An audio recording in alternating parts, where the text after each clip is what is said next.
Semua ada, mau jadi apa aja bisa di Jakarta, ya kan? Dadakan aja bisa jadi duit. Tahu bulat, misalkan digoreng dadakan, udah laku.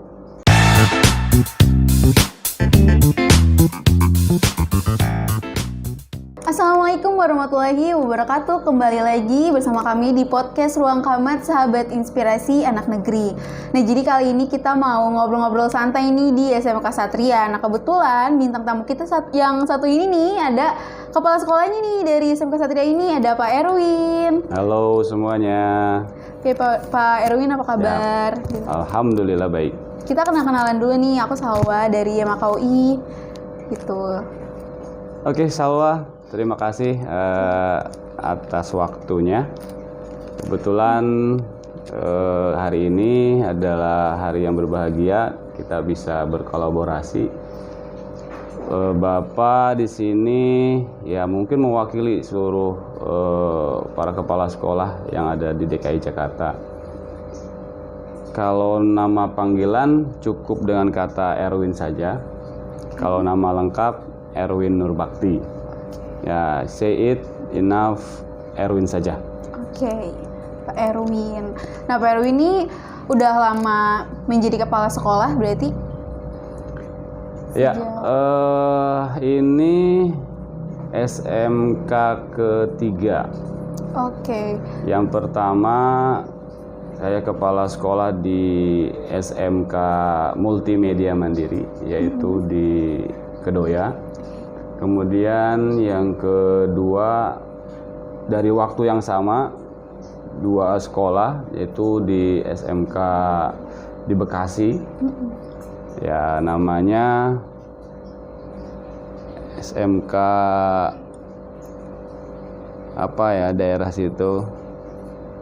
Jadi yang terakhir, yang ketiga adalah di SMK Satria ini.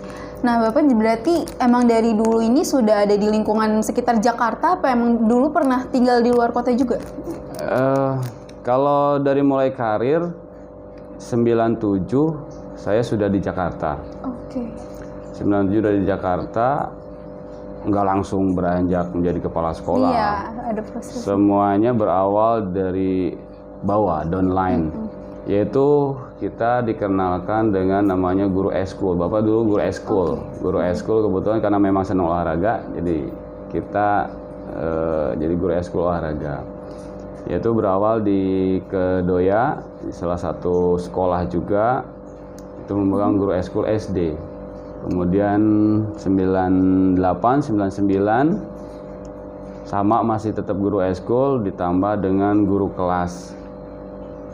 Setelah guru kelas, ya perjalanan alhamdulillah gitu ya, ada kepercayaan dari pihak sekolah, beranjak ke guru bimbingan konseling. Ya, bimbingan konseling, kemudian ya BK kalau sekarang. Kalau dulu BP yang dimana gurunya mungkin ditakutin, katanya gurunya galak, padahal itu salah, kurang tepat pembahasannya. Guru BK itu sahabat siswa.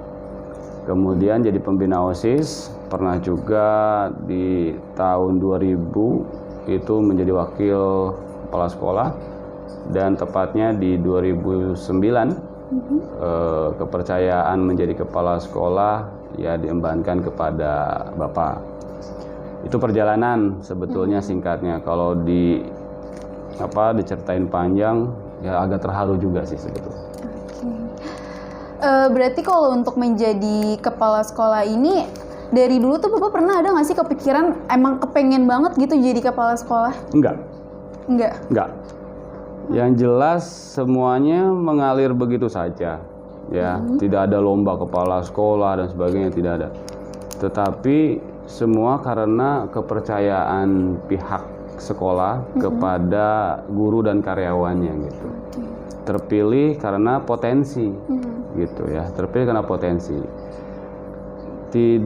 Dulu kita nggak pernah kepikiran, dulu malah pengennya jadi manajer sebuah industri, nggak nyemplung langsung ke dunia pendidikan, nggak nyemplung, udah nggak kepikiran. Karena waktu itu kita berpikir, kebetulan orang tua saya adalah guru, ibu almarhumah adalah guru matematika, ayah almarhumah itu almarhum guru olahraga. Oke. Jadi kita melihat, guru cuman segini penghasilannya, ya kan? Akhirnya saya nggak mau jadi guru.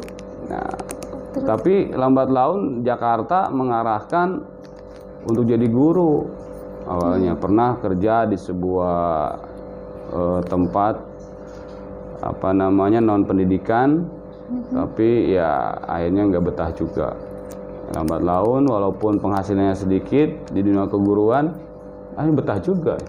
Terus Lebih malah enjoy. berhubungan dengan anak-anak jadi seneng gitu. Kayak beginilah kita ngobrol, seneng karena memang saat ini kita harus bisa mengatur cara kita bersosialisasi ya secara cerdas gitu. Jadi jangan kaku-kaku banget dalam berdiskusi ataupun ngobrol dengan siapapun, terutama dengan siswa dan dengan kalian juga, karena kalian kan juga generasi penerus bangsa. Alhamdulillahnya ya sampai saat ini kepercayaan itu sebagai kepala sekolah tetap teremban kepada kita.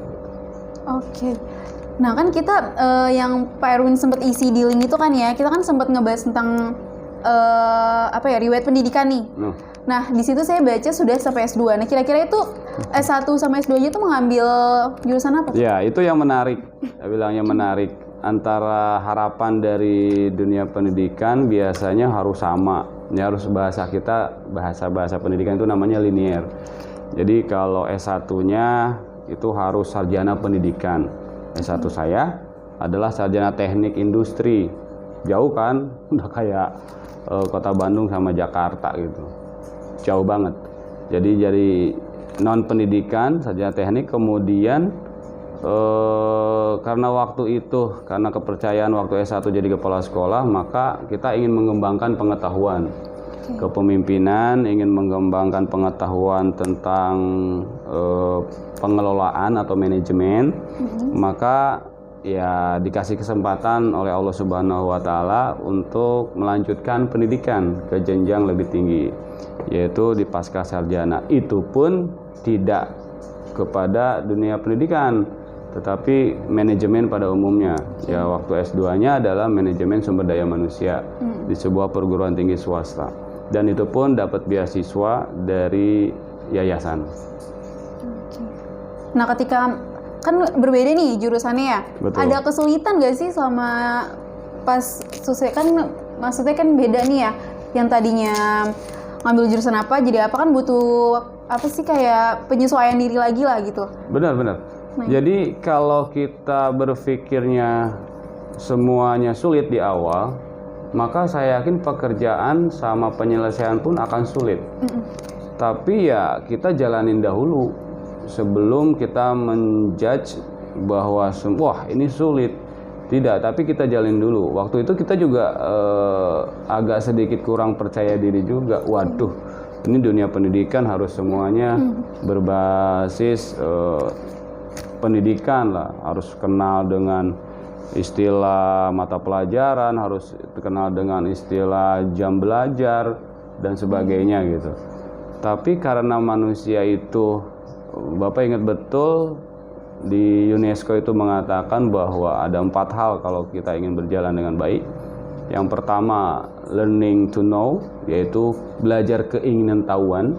Nah itu harus tersupport oleh kita semuanya nih ya, dan kepada seluruh sahabat siswa Bapak. Learning to know itu harus ditumbuh kembangkan. Yang tadi kesulitan itu kalau tidak ada kemauan, maka akan stuck aja di situ, bertahan gitu yo. Kalau kita waktu kecil, waktu SD kan kali-kalian sampai 10 kata Bu Guru katanya.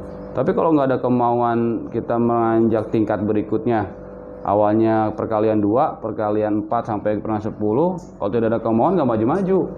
Udah aja di perkalian sampai 1 kali 2 sampai 2 kali 10 sampai situ. Karena ada learning to know, justru kita akhirnya ada kemauan. Dunia pendidikan, kita menggali dunia pendidikan dengan cara ya otodidak, kita belajar mandiri, searching sekarang lebih mudah, beli buku ke Gramedia, sharing dengan orang-orang yang memang kompetensinya ada di pendidikan. Kemudian kita beranjak langsung learning to do. kata UNESCO itu. Jadi setelah kita tahu, maka kita harus bergerak gitu ya kan. Kalau teman-teman sahabat siswa Bapak senang kepada sesuatu, pasti kan mencari ilmunya gitu, referensi lah. Iya, benar. Ya kan, mencari tahu bagaimana kayak begini podcast, bagaimana podcast yang baik, bagaimana menjadi seorang presenter yang baik. Berarti kita setelah pengenin tahuan, harus juga langsung melaksanakan. Toh dalam perjalanan kita learning to do itu bukan berarti benar semua. Pasti ada yang kurang. Nah, kita evaluasi. Nah, baru kita merencanakan, melakukan. Nah, baru kita langsung ketiganya, learning to how. Bagaimana cara kita melakukan gitu. Oh, ini bagaimana ya menempatkan guru matematika, haruskah dengan jadi guru agama, kan itu harus kita analisis juga. Nah, learning to how. Bagaimana cara memajukan siswa biar berprestasi, itu juga harus dianalisa juga. Nah, baru yang keempat nih, yang sulit untuk dijalankan tapi mudah diucapkan, learning to live together. Jadi kita itu sebagai dunia pendidikan, kalian sebagai siswa ataupun sahabat guru yang ada di Indonesia, antara guru, siswa, dan karyawan yang ada di komunitas sebuah sekolah itu harus hidup dalam kesatuan, kebersamaan. Walaupun ada orang Cianjur, saya dari Subang, gitu ya kan, dapat dari Jakarta, kamu lahir di Jakarta atau kuliah nanti di Jogja, dimanapun kita berada, kita dalam satu frame Bhinneka Tunggal Ika, maka harus to live together. Jadi satu kesatuan secara kebersamaan. Oke. Nah kan tadi di kuliah ini kan lumayan ada penyesuaian diri nih. Tuh. Nah ketika Bapak menyesuaikan diri nih, kan banyak nih, ada beberapa aja gitu rintangan. Nah pernah nggak sih ketika mengalami rintangan gitu sempet kepikiran pengen pindah jurusan aja gitu? Baik. Kita mempelajari tentang dunia manajemen itu salah satunya adalah dunia tentang hambatan dan tantangan ya. Kalau kita menganalisa bahwa dalam hidup kita itu tidak ada tantangan, maka Bapak yakin tidak akan ada pernah namanya kemajuan. Kalau kita jalan tol itu lurus terus, ya tanpa ada gajlugan, tanpa ada misalkan tahu-tahu ada pemeriksaan, ya kan, kita tidak akan pernah berpikir apa kurangnya kita gitu. Ya tidak akan pernah berpikir. Tetapi karena ada tantangan itu, justru kita menjadi bagaimana ya cara menyelesaikannya gitu. Nah, tantangan yang paling terberat adalah waktu itu adalah ketika dunia glamornya Jakarta nih ya, dunia glamornya Jakarta dengan kita. Permasalahannya di situ, antara konsistensi kepribadian kita dengan godaan dunia Jakarta. Ya kita semua tahu Jakarta apa aja bisa jadi, ya kan? Nggak perlu direncanain. Hari ini kita janjian jalan ke clubbing, kemudian jalan ke mall yang menghabiskan waktu dan uang, tidak ada tujuan apapun, have fun saja. Jadi, nah tantangannya di situ. Jadi kita waktu kuliah gimana mengaturnya, dan Bapak secara pribadi pernah agak sedikit ke delay waktu penyelesaian kuliah karena gaya hidup godaannya. Sebetulnya bukan nyalahin Jakartanya, tetapi lebih kepada bagaimana konsistensi kita, konsistensi kalian ataupun semuanya, kita semuanya menghadapi kemauan atau keadaan yang ada di sebuah wilayah, terutama Jakarta. Semua ada, mau jadi apa aja bisa di Jakarta, ya kan? Dadakan aja bisa jadi duit. Tahu bulat, misalkan digoreng dadakan, udah laku. Ya kan, semuanya instan. Yang penting tantangan itu ataupun rintangan yang udah dihadapin itu bagaimana kita kembali lagi ketika kita udah ya kurang lebih 1 semester tuh Bapak sempat agak terlambat karena pertama mungkin karena udah merasakan gajian, uang ada, peluang ada, udah gitu nggak pernah kita lakuin gitu loh, ya kan? Jalan malam, pulang jam 12 malam dan sebagainya. Itu tantangannya sebenarnya. Kemudian yang kedua, tantangan yang paling terberat adalah ya kembali kepada bad mood kita sebetulnya. Tantangan itu, bad mood kita itu biasanya lebih cenderung kepada bosen dengan keadaan yang begitu-begitu aja. Itu tantangannya. Contoh misalkan kita belajar manajemen, oh gini-gini aja, bosen. Itu sempat juga ada tuh, males. Akhirnya sempat juga tertunda, dari mulai skripsi sampai S2 tuh sempat tesis sempat tertunda juga. Jadi rintangan yang sifatnya ada kendala keluarga itu alhamdulillah tidak ada. Tantangan yang bersifat friendship ataupun pertemanan itu pun tidak ada. Lebih cenderung kepada pribadi kita gitu ya tantangannya dengan kondisi di lapangan khususnya di Jakarta ini sebetulnya. Ya itu semua pasti merasakan di Jakarta seperti itu. Nah ketika dalam keadaan itu Bapak itu udah ikut gabung dalam organisasi gitu nggak sih? Iya, nah betul. Jadi salah satunya kalau kita ingin mengembangkan diri dan menambah wawasan tentang menghadapi rintangan ataupun tantangan itu, ya kita harus butuh orang lain. Iya. Udah nggak bisa ditolerir itu. Kalian butuh orang lain. Kalian pun mengadakan acara seperti ini juga kan butuh tim ya kan? Nah tim itu berarti kan lebih dari satu. Iya. Ya, lebih dari satu. Organisasi juga adalah kumpulan orang-orang yang lebih dari satu orang. Berarti kalau lebih dari satu orang, kita bisa menghormati dan menghargai perbedaan, ya kan? Entah itu rambutnya ikal, berpikirnya ruwet, kelakuannya ruwet juga.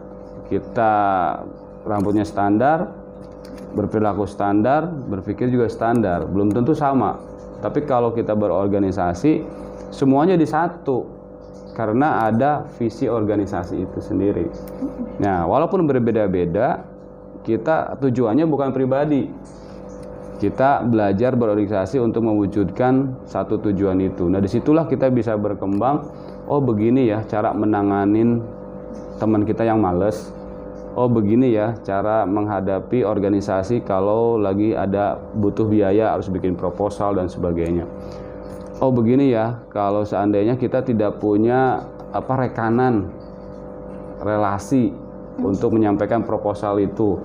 Nah, itu bagian cara kita memecahkan tantangan dan rintangan itu harus bagi Bapak itu kita harus ikut organisasi. Cuman harus di garis bawahi juga tanda petik organisasi yang baik untuk perkembangan kita, bukan organisasi yang dilarang oleh agama, oleh pemerintah. Ya. Nah, kayaknya tadi di organisasi itu bergabung di organisasi olahraga juga ya, Pak? Ya, lebih cenderung karena biasanya kan kita suka berpikir lakukan yang kamu suka. Ya kan? Kalau ditanya Pak Erwin suka apa? Suka apa aja suka. Cuman kalau semuanya ditarik ya nggak kesampaian juga dari sisi waktu kan. Saya suka nyanyi suka, walaupun dengan sumbang-sumbang dikit ya suka. Terus apalagi komunitas motor saya suka, walaupun nggak pernah modifikasi motor gitu kan. Terus kemudian traveling siapa yang nggak suka? Healing itu kan siapa nggak suka? Semua suka. Tapi ada yang harus hidup kita itu diprioritaskan. Yang lebih kita suka adalah karena basically saya suka kesehatan, maka saat itu memang mengklaim diri ya saya suka olahraga. Makanya kadang-kadang ya saya suka olahraga, pokoknya gitu. Jadi organisasi dari mulai mahasiswa waktu itu ya pendidikan dan keolahragaan. Jadi komunitasnya adalah komunitas bola. Basket bisa, yang penting olahraga apapun. Satu hal yang olahraga yang agak sulit saya lakukan adalah golf. Kenapa? Kenapa tuh? Karena sticknya itu mahal. Oke. Nggak nyanggup itu dengan dompet kita gitu, ya kan? Udah gitu kan nggak pantas main golf pakai motor gitu kan? Ya kan? Iya. Bawa rata-rata bawa mobil gitu kan? Orang-orang yang memiliki kelebihan nominal uang itu baru golf ditambahannya gitu. Kalau kita mah yang memasyarakat aja olahraganya. Tapi pernah ini nggak kejar-kejaran waktu sama kuliah gitu karena organisasi? Oh pasti, itu pasti. Itu menjadi konsekuensi kita hidup berorganisasi. Orang tua semuanya akan menitipkan kepada anaknya satu hal yang sama, yaitu sekolahlah setinggi-tingginya. Artinya sekolah dulu ya bahasanya, atau pendidikan dulu sebelum segala sesuatunya terjadi. Jadi waktu itu memang orang tua memberikan kesempatan buat kita untuk enjoy, menikmati kesukaan tadi olahraga. Tapi di sisi lain kita juga diamanatkan oleh orang tua agar concern di pendidikan. Akhirnya rintangannya ya seperti tadi, manajemen waktu itu permasalahannya. Apa yang harus didahulukan? Kan gitu ya. Pertanyaan apa yang didahulukan? Ya terkadang harus mendahuluin olahraga, kuliah absen dulu. Itu pernah terjadi juga. Jadi ada istilah di komunitas kami, jangan sampai olahraga mengganggu kuliah. Kan terbalik. Ya kan kalau dengan orang tua bisa marah. Dosen aja bisa marah. Wah, kalau begitu dia lebih mementingkan olahraga. Ya kan nilai kasih C aja, ya kan. Tapi kita diam-diam aja. Namun demikian, sebetulnya apa yang kita ucapkan itu kadang-kadang sebuah emosional sesaat doang.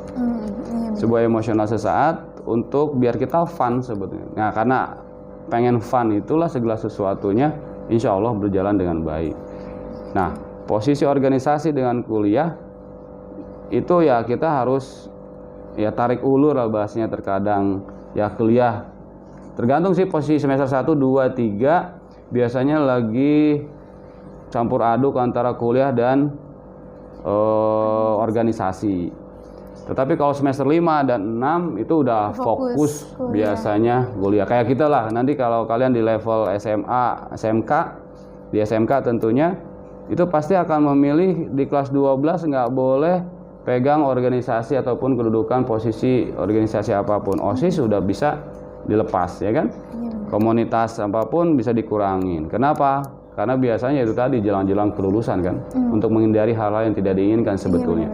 Bukan berarti berhenti organisasi, tapi untuk menghindari segala sesuatu yang bersifat ya mengganggu kelulusannya itu sebetulnya. Jadi bukan hanya proses pembelajaran, tetapi mengganggu kelulusannya itu. Itu yang di Indonesia masih kental. Nah, kita ngebahas tentang proses Pak Erwin menjadi kepala sekolah lagi nih ya. Tadi kan udah sempat 3 kali nih berarti. Kenapa harus jadi kepala sekolah ya? Gak tahu deh. Nah, berarti ketika Pak Erwin pindah ke Satria ini langsung jadi kepala sekolah kah atau jadi guru olahraga dulu atau mungkin apa tuh? Ya kembali kalau permasalahan itu tingkat kepercayaan dan profil seseorang di dunia pendidikan. Kebetulan ketika perpindahan sebenarnya perpindahan itu harus kita terjemahkan terlebih dahulu. Perpindahan itu lebih kepada untuk menghadapi challenge karena saya secara pribadi senang tantangan, challenge. Tantangan itu untuk menjawab ibaratnya boring lah, kebosanan karena begitu-begitu aja gitu ya, stuck di dalam sebuah sistem gitu. Nah, kita mencoba challenge di dunia sistem yang baru. Nah, disitulah kita bisa menakar kemampuan kita.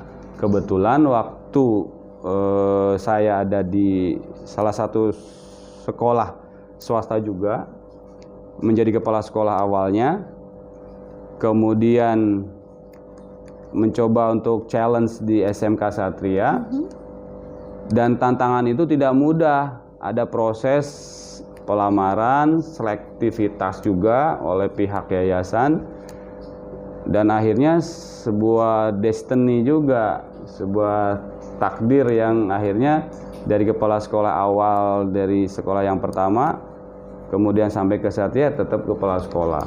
Oke, berarti langsung menjadi kepala sekolah. Iya. Nah, bersyukur di situ. Udah berapa lama jadi kepala sekolah di Satria? Waktu itu transisi di 2016-2017, di tahun ajaran baru 2016-2017 dilakukan tantangan kepada SMK Satria. Di starting di SMK Satria adalah 2017. Oke. Untuk penyesuaian diri dari sekolah sebelumnya ke Satria ini berapa lama tuh? Nggak lama, nggak perlu lama-lama. Adaptasinya memang ya paling lama waktu itu kita mengenal tipikal guru yang ada di sini, mengenal visinya yayasan yang ada di sini, kemudian mengenal budaya kerja yang ada di sini. Ya kurang lebih 3 bulan lah waktu itu adaptasinya, penyesuaiannya. Nah kalau kita lihat di sini nih banyak banget piagam-piagam kan ya. Terus kalau di sini Pak Erwin pernah jadi apa ya? Juara 1 ini kepala sekolah. Kepala SMK.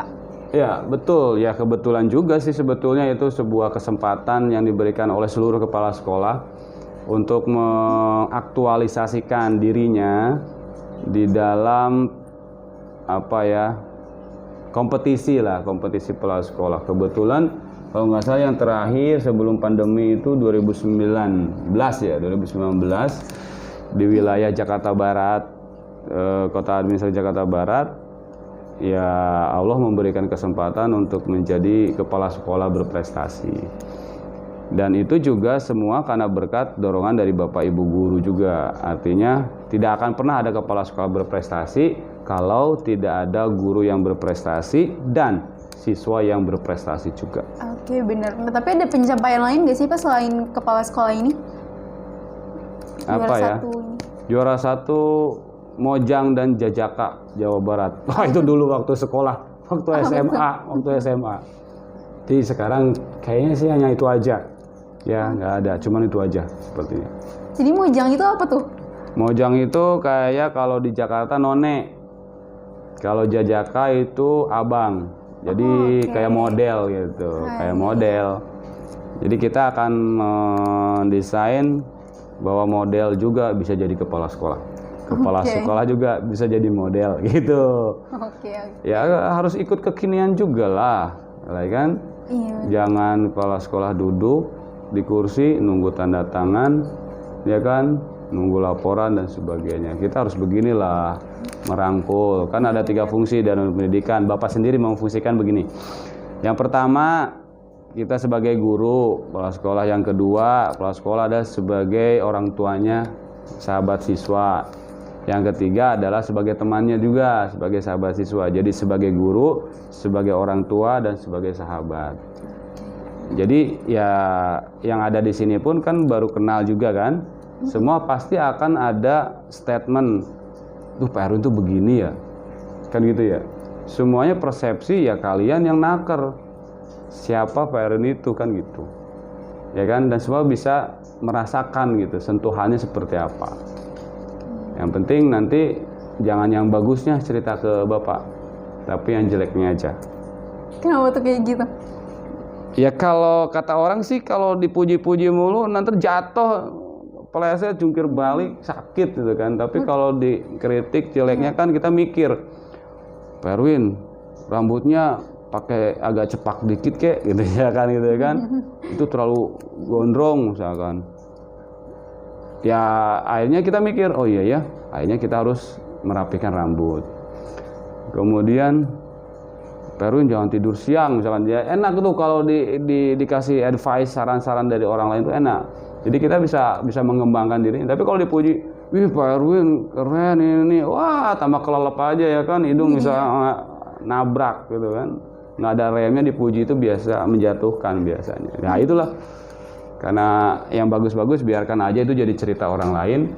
Nah yang kurang-kurang ya kasih kabar ke kita. Pak Erwin pelit, nggak ditawarin minum misalkan gitu ya kan. Nah itu baru cerita. Nah sekarang kita ngebahas tentang Satrianya nih. Program belajar yang ada di SMK Satria ini apa aja sih Pak?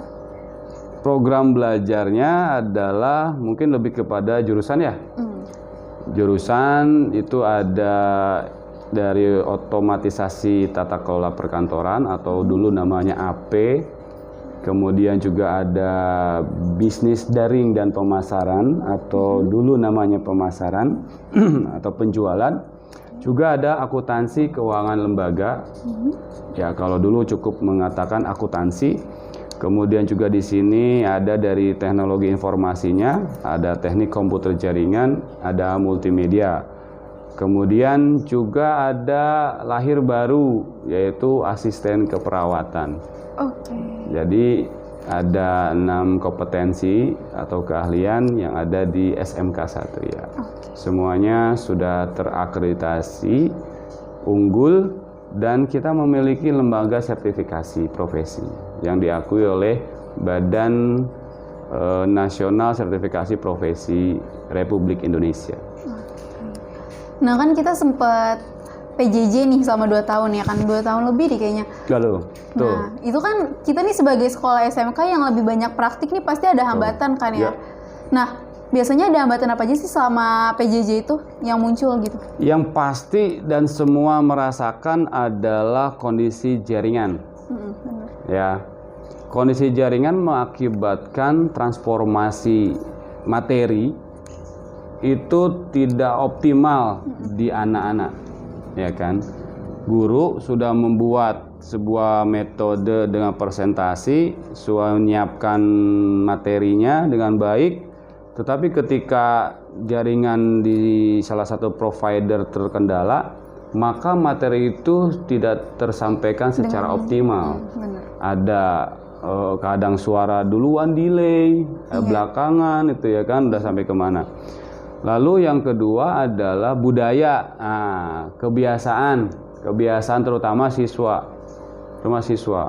Mungkin lagi presentasi nih guru, tapi kadang-kadang on video ada yang cuman pic doang ya kan, cuman fotonya doang. Artinya kalau fotonya doang, coba gurunya lagi nerangin, tahu-tahu siswanya lagi masak mie goreng, ya kan. Tahu-tahu ya ada yang juga disuruh maknya ke warung, tapi masih on, masih ada di framingnya gurunya. Itu juga menjadi kendala. Jadi pertama adalah dari jaringan, yang kedua adalah dari kebiasaan ataupun budaya ketika kita belajar secara jarak jauh. Itu sih sebetulnya lebih cenderungnya. Kemudian yang terakhir, kita khususnya di dunia sekolah itu harus bisa menyederhanakan materinya. Misalkan di Satria di mata pelajaran matematika harus menyelesaikan 4 bab. Ketika PJJ ya mau nggak mau harus disederhanakan. Ya disederhanakan, tidak harus selesai 4 bab itu sendiri. Kenapa? Karena tidak pernah efektif karena kondisi tadi jaringan dan sebagainya. Betul. SMK itu memang perlu touch the tool, artinya harus ada sentuhan praktiknya. Harus ada sentuhan praktiknya karena memang di SMK diarahin untuk siap bekerja, bukan siap kuliah ataupun siap berwirausaha, tetapi siap bekerja terlebih dahulu. Tetapi kesininya bisa juga kuliah, bisa juga berwirausaha. Maka di SMK itu ada istilah kerja, kemudian kuliah, dan wirausaha. BMW, bekerja, melanjutkan, W-nya itu wirausaha. Jadi bisa bekerja sambil kuliah, bisa kuliah sambil bekerja, juga bisa bekerja sambil berwirausaha, dan kuliah sambil berwirausaha. Jadi SMK itu identik dengan BMW. Oke, BMW. Gitu. Nah, tapi kan kita udah mulai PTM lagi nih ya.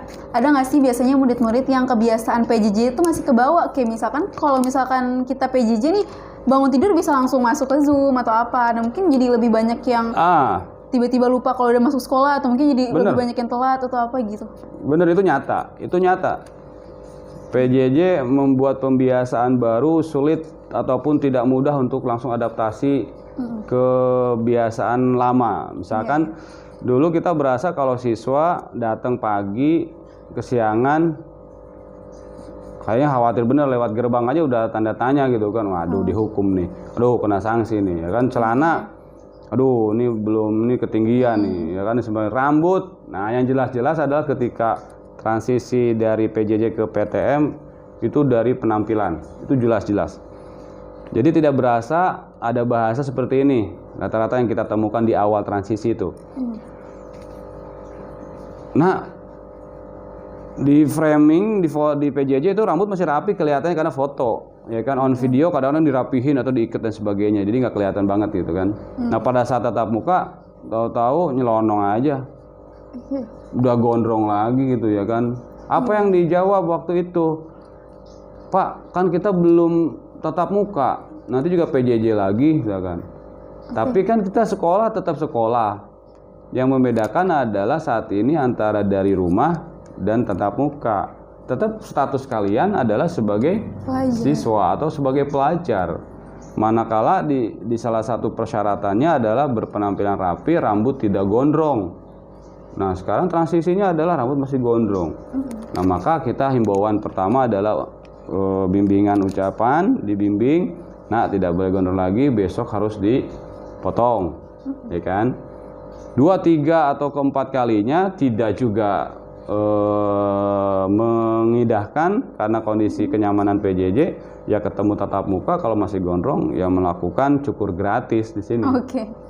Cukur gratis. Iya, betul, cukur gratis, tidak keluar biaya ya, tapi modelnya ya seadanya. Oke. Tapi kalau misalkan untuk masuk ke PTM ini kan biasanya tuh sekolah mewajibkan untuk vaksin ya kan? Iya. Nah, di sini juga diwajibkan nggak? Ya, kebetulan di SMK Ksatria menjadi awal proyek vaksin Merdeka waktu itu dari kita berkolaborasi dengan Polda Metro Jaya. Ada namanya vaksin Merdeka waktu itu Agustus, diawali dari 31 Juli, kemudian beranjak sampai 17 Agustus. Serentak semua, kita melayani juga di sini siswa, di internalisasi siswa dan guru dan karyawan, dan juga masyarakat yang ada di daerah Srengseng, Kembangan, Jakarta Barat. Jadi total dari 1.200 siswa SMK Ksatria itu yang pada saat vaksin Merdeka itu sudah tervaksin kurang lebih adalah 981-an. Jadi udah kurang lebih 90% lebih siswa SMK Ksatria sudah tervaksin 1 dan 2. Kendalanya yang belum, kenapa? Ya kebetulan waktu itu lagi kondisi kurang fit. Ya, kurang fit, tidak sehat, dan masih ada yang beberapa perlu edukasi manfaat vaksin itu sendiri. Iya, benar. Gitu. Kalau misalkan dari orang tuanya nggak ngebolehin, di sini bakal tetap maksa nggak untuk tetap kita himbau. Salah satu syarat untuk tatap muka waktu itu ya adalah siswa yang bisa datang ke sekolah harus vaksin. Kita himbau. Tapi kalau seandainya kondisi pihak keluarga karena sesuatu hal yang mengakibatkan tidak vaksin, ya tentunya kami pun tidak perlu harus memaksakan ataupun sampai otot-ototan kan, harus marah-marahan. Toh vaksin itu bukan untuk sekolah, tetapi vaksin itu untuk pribadi kita masing-masing, ya kan, dalam kondisi pandemi ini. Dan pandemi itu sendiri kan bukan maunya sekolah. Ini menjadi pandemi secara global, mendunia, wabah mendunia, kan gitu ya. Maka disebut pandemi. Jadi semua balik kepada pribadi kita dan keluarga kita. Pihak sekolah hanya menghimbau saja. Ayo kita vaksin untuk kita juga dan untuk saudara-saudara kita juga. Berarti tidak memaksakan ya? Iya, betul. Oke deh. Nah, kalau misalkan SMK Ksatria ini udah buka pendaftaran dari kapan tuh, Pak? Kita sebetulnya launching open pendaftaran itu dari awal Desember. Kita sudah buka di gelombang Desember, itu gelombang pertama sampai dengan bulan April nanti. Kemudian masuk kepada gelombang kedua itu dari April sampai dengan bulan Juni awal. Jadi kita sesuai dengan ya ketentuan yang ada di kesepakatan para panitia yang ada di SMK Ksatria. Oke, berarti nanti kalau misalkan pengen daftar melalui link bisa dong? Ya, kebetulan kita sederhanakan karena beberapa orang tua kayaknya lebih senang pada tatap muka ya. Maksudnya lebih senang datang gitu loh. Di mana sih SMK Ksatria? Ya di Srengseng. Mereka datang searching melalui map, ya kan? Google Map. Ya datang karena waktu kita coba pakai aplikasi hanya 27 yang daftar melalui aplikasi. Selebihnya kurang lebih 400 siswanya itu datang gitu. Banyak keunggulan datang, banyak nanya. Kalau menurut saya sih. Tapi kalau di aplikasi mana ada yang tanya. Iya benar-benar. Paling WA. Kadang-kadang WA juga WA-nya pagi, jawabannya si operator malam. Ya kan? Disebutnya lambat. Sebenarnya bukan lambat jawaban itu karena memang banyak hal yang harus dilayani juga. Itu kan kelebihan dari tatap muka itu kita bisa ngobrol kayak begini gitu ya. Apa sih ada beasiswa apa gitu ya kan? Kalau di WA kan ya itu tadi waktu delay-nya menjawab itu menjadi kendala juga. Jadi untuk pembukaan gelombang kedua ini dimulai dari April sampai bulan Juni. Iya, betul. Berarti kalau sekarang ini masih gelombang 1 atau? Iya, 1. Berarti masih 1 ya? Berarti masih menerima untuk orang tua datang ke sini untuk bertanya-tanya mengenai sekolah ini. Iya, gitu betul. juga, untuk pendaftaran ya. Kalau memang kenyataannya tidak bisa dipungkiri ya, kalau di negeri kayak kawan-kawan di negeri seperti ini, sahabat siswa Bapak, itu swasta itu harus kerja bakti, membuat promosi ataupun menyampaikan informasi kepada masyarakat. Yang kedua adalah membuat kreativitas, ya kan, kayak seperti ini kita juga buat video-video yang durasi dikit, kemudian video-video ataupun berupa infografis kita buat oleh tim kreatif yang ada di SMK Satria itu sendiri. Ya, kalau swasta itu bagaimana cara kita ya selling direct kepada masyarakat gitu, jadi pemasaran langsungnya. Kalau negeri kan tinggal nunggu doang. Iya benar. Oke nih terakhir nih, pesan-pesan Bapak untuk sekolah ini sama teman-teman di rumah sama harapan untuk Pak Erwin sendiri. Untuk sendiri. Saya tidak secara pribadi tidak berharap banyak. Harapan Bapak secara pribadi adalah kita ingin bekerja secara bebas lagi seperti biasa. Tidak ada pandemi, jadi aktivitas normal kembali, ada e-school dan sebagainya. Jadi harapan kita adalah selesaikan ini pandemi dengan kita berdoa dan berikhtiar, kemudian sehat, baru kita bisa belajar. Kemudian harapan untuk seluruh sahabat siswa Bapak, bahwa kalianlah generasi penerus bangsa, belajar dari yang sudah memiliki pengalaman, taati kepada Bapak Ibu guru dan aturan pemerintah lainnya, dan tentunya belajar mencari ilmu, belajar untuk mencari pengalaman, itu adalah hal yang harus kalian laksanakan. Pandemi bukan menjadi sebuah hambatan, tetapi adalah sebuah tantangan. Kemudian harapan kami di SMK Satria, mudah-mudahan pada tahun ini segala harapan untuk penerimaan peserta didik baru bisa tercapai sesuai target bersama. Yang kedua adalah harapan untuk SMK Satria sendiri adalah ingin menyantumkan prestasi walaupun kondisi pandemi. Itu aja harapannya, tidak terlalu banyak muluk-muluk pengen berapa tingkat, tidak. Oke deh, terima kasih Pak Erwin udah mau berbagi pengalaman dan juga info-info tentang Satria ini, SMK Satria nih kan. Jadi nanti buat teman-teman yang pengen daftar nih ke SMK Satria ini masih buka nih untuk gelombang pertama, dan untuk gelombang keduanya nanti akan dibuka lagi di bulan April sampai bulan Juni. Jadi nanti kalian bisa langsung datang ke sekolahnya untuk tanya-tanya lebih detail tentang SMK Satria ini. Gitu. Ada satu hal yang membuat kami beda. Di kami ada rumah tahfiz namanya. Jadi kalau siapapun dari MTS, dari SMP, negeri ataupun swasta, jikalau hafal 1 juz, maka kami berikan beasiswa SPP free selama 1 tahun. Kalau 2 juz lebih, maka SPP selama 3 tahun. Jadi latihan tahfiz kami, rumah penghafal Quran, itu setiap hari Senin dan Kamis, dibimbing langsung oleh para guru agamanya. Jadi untuk di sini ada kelebihan di bagian tahfiznya. Jadi kalau misalkan punya hafalan sekitar 1 juz atau mungkin lebih dari 2 juz, itu bakal mendapatkan beasiswa ya Pak? Betul. Pokoknya tinggal ngaji saja, sekolah lanjutin, SPP tidak perlu bayar, kayak gitu. Karena kita swasta ya. Oke deh. Terima kasih Pak Erwin. Sama-sama. Udah nyemetin nih untuk bergabung di podcast Ruang Kamar gitu. Oke teman-teman, segitu aja podcast kita kali ini. Sampai jumpa di podcast selanjutnya. Wassalamualaikum warahmatullahi wabarakatuh. Waalaikumsalam warahmatullahi wabarakatuh.